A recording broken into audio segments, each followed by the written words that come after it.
जय माता दी दोस्तों, आप देख रहे हैं आपका अपना YouTube चैनल व्रत त्योहार कथाएं। मैं हूं आपके साथ रिमझिम शर्मा।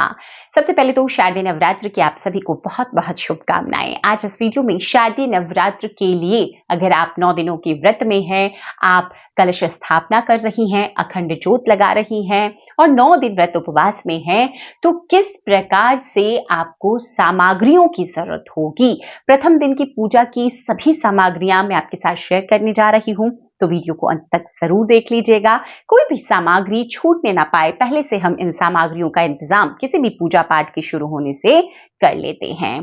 तो चलिए अब आपको दिखाती हूं मैं क्या सामग्री है जो नवरात्रि व्रत में आपको प्रथम दिवस की पूजा में और अन्य 9 दिनों में भी लगेंगी। तो देखिए, कलश स्थापना के लिए सबसे पहले जो ज़रूरी चीज़ है वो कलश है। तो ये मिट्टी का कलश मैं इस बार मैं आपको पूजन करके दिखाऊंगी।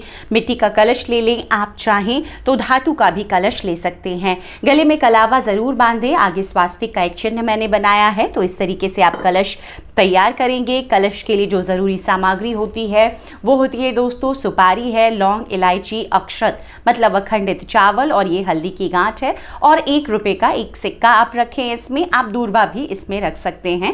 कलश में हम यही सारी चीजें डालते हैं। तो ये आपको रखना है कलश के लिए। कलश के लिए देखिए, ये एक नारियल जो आपको माता की पूजा में जब कलश स्थापना करते हैं तो जरूरी है।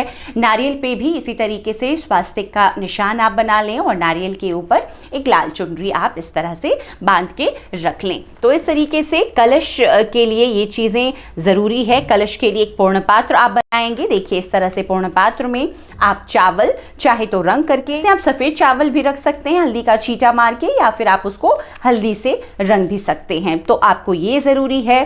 इसके बाद बारी आती है जुआरे की। देखिए, कलश स्थापना विधि में एक बहुत महत्वपूर्ण जानकारी जुआरे। तो जुआरे इस तरह के कोई मिट्टी के पात्र में आप बो सकते हैं, या फिर कई लोग जमीन पर ही मिट्टी का एक पिंड बना करके उसमें भी ज्वारे बोते हैं और उसी में कलश स्थापित करते हैं।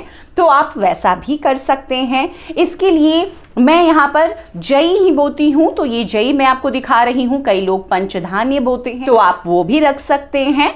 ये देखिए, इस तरह से जो जई होगी इसको पहले आप धो करके थोड़ी देर भिगो दें और उसके बाद आप इसे बोएंगे। तो इसके लिए ये सामग्री चाहिए। इस पर भी शुभता की निशानी आपको स्वास्तिक बना लेनी है। जब स्थापना करूंगी पूजा विधि में तो मैं आपको बताऊंगी किस तरीके से स्थापित करना है।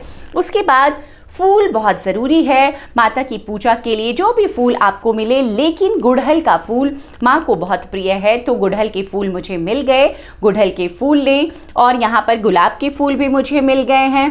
पान का पत्ता दोस्तों किसी भी पूजा में बहुत ज़रूरी होता है, तो ये पान के पत्ते आप रख लें। इसके बाद में ये सारी सामग्री जो पूजा के लिए है, जैसे कि रोली, हल्दी, अष्टगंध, सिंदूर। यहाँ पर पीला सिंदूर भी मैंने रखा है, लेकिन माँ दुर्गा की पूजा में हम उन्हें लाल सिंदूर ही रोज़ाना अर्पित करते हैं।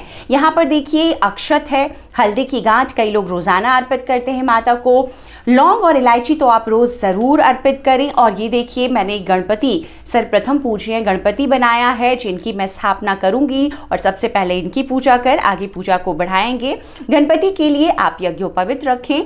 यहाँ पर 5 सुपारी लोग माता को रोज़ देते हैं, आपको भी ऐसा करना चाहिए। 5 सुपारी, लौंग, इलायची आप ये भी रखें। शहद का भोग लगता है।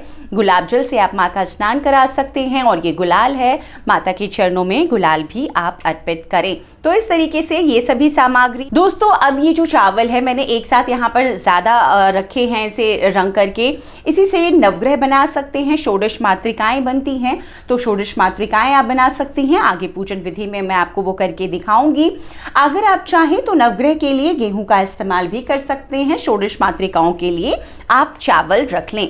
तो ये चीज़ें हैं जो आपको बहुत ज़रूरी है पूजा के लिए। माँ की पूजा में श्रृंगार की वस्तुएं हम उन्हें ज़रूर अर्पित करते हैं, तो एक इस तरीके की आपको भी श्रृंगार की एक डलिया हो या थाली हो, आपको माता के लिए ज़रूर रखनी चाहिए। श्रृंगार की टोकरी आप पहले दिन अर्पित कर सकते हैं, आप आखिरी दिन। ये सभी चीज़ें विस्तृतता से मैं आपको आगे बताने जा रही हूँ। अब भोग के लिए देख सकते हैं, यहाँ पर पहले दिन की पूजा है, तो पहले दिन की पूजा में आपको माँ को घी का भोग तो एक लगाना है, वो भी मैं आपको दिखाऊंगी। ये बताशे माँ को बेहद प्रिय है, तो बताशे का भोग लगाएं। ये सफ़ेद मिठाई, माता को मैं ज़्यादातर सफ़ेद मिठाई का भोग लगाती हूँ। पंचमेवे, सूखे मेवे आप रख लें। सीजन के जो फल हैं वो आप रख लें। कोशिश करके पहले दिन की पूजा में 5 फल रखें। और जब हम व्रत लास्ट करते हैं, नवमी अष्टमी को हवन करते हैं, उस दिन भी रोजाना की पूजा में आप 1-2 फल भी रख सकते हैं, उसमें भी कोई दिक्कत नहीं है।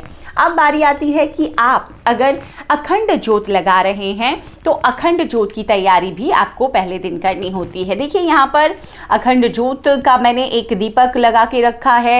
एक दीपक जब पूजा शुरू करेंगे तब आपको ज़रूरी होगा, किसी भी पूजा का साक्षी होता है दीपक, और ये 5 बातियों वाला दीपक ये आरती का दीपक है। माता की पूजा में आपको कपूर से आरती ज़रूर करनी चाहिए, तो ये मैंने कपूर भी रख लिए हैं। और यहाँ पर अन्य सामग्री हैं जो कि धूप से जुड़ी हुई हैं। जैसे ये धूप आप प्रज्वलित करेंगे, बाती आपको देखिए लाल कलावे की बाती लेनी चाहिए, तो लाल कलावा है, और ये अगरबत्ती है।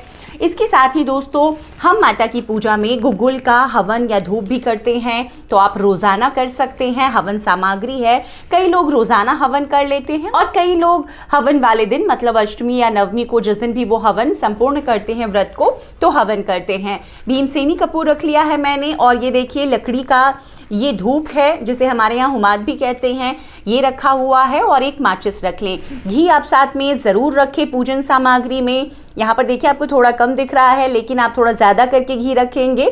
आगे मैं लाऊंगी पूजा जब शुरू करूंगी तब, क्योंकि अखंड ज्योत के लिए दोस्तों आपको घी ज़्यादा लगने वाला होता है, तो पहले से रख लें। देखिए अब एक और महत्वपूर्ण जानकारी, अखंड ज्योत जो मैंने यहाँ पर लगाया है ये छोटा है, लेकिन आपको अखंड ज्योत जिस भी उसमें लगाना है पात्र में, अखंड ज्योत जो ये बने बनाए मिलते हैं, ये थोड़ा कर आप बढ़ा लें। मिट्टी के किसी बड़े पात्र में आप अखंड ज्योत लगा सकते हैं। बाती जो है इसके ऊपर, और अखंड ज्योत की जो पूरी विधि है दोस्तों वो पहले भी मैंने आपके साथ शेयर की है, और नवरात्रि पूजन में आपको कैसे करना है ये भी मैं आगे बताऊंगी। तो ये सभी सामग्री दोस्तों हो गई जो माता की पूजा के लिए आपको चाहिए। तो उम्मीद करती हूँ ये सभी जो सामग्री है इसकी सूची आपने तैयार कर ली होगी, और घट स्थापना के पहले ये सभी सामग्री आप लेकर आ जाएंगे। आगे पूजा विधि मैं आपके साथ शेयर करूंगी, पहले भी पूजा विधि मैंने आपके साथ शेयर की हुई है, उन वीडियोस को भी जरूर देखिए। वीडियो देखने के लिए बहुत बहुत शुक्रिया। जय माता दी, हर हर महादेव।